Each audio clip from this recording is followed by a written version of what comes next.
And Dave Roberts met with reporters on Sunday and told them that Corey Seager would be returning to the lineup and will be playing shortstop in Game 1 of the World Series. Now, Seager was left off the NLCS roster due to a back injury he sustained against the Diamondbacks in the divisional series. What is his impact going to be on returning to this team, Dale?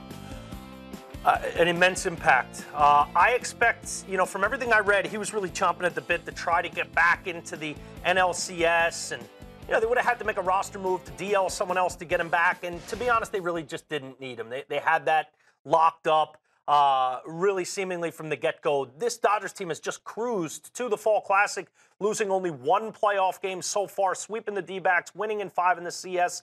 But now to get arguably their best player back, I still think Turner is probably their most dangerous hitter in the middle of that order. But when you look at what this guy has meant to 2 postseasons in a row, I know he was a rookie last year, but he came up in September of 2015 and got a taste of that postseason experience, the big stage, the bright lights, and he's handled himself so well the last couple years.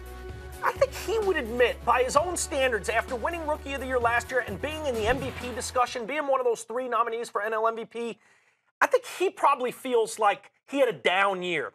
You look at the stats, he hit just about 300, 22 home runs, 77 RBIs. I think he expected to take that leap forward. He didn't exactly do that, so he still has an opportunity to really put his mark on this season with a big World Series. I think he's going to do that. He's a tremendous player, and it makes the entire defensive alignment and batting order of this Dodgers team so much stronger. It was really a story, the production they were getting from Charlie Culberson. Yes, that's what I was, yeah. But Charlie Culberson's not Corey Seager, so Definitely. You can't just keep expecting Charlie Culberson to put up Seager-like numbers. At a certain point, you got to want that guy who's got that pedigree, and that's Seager. You're still going to have Kike Hernandez in the outfield. You're still going to have Chris Taylor in the outfield. Those 2 guys had great CSs. They're not going anywhere.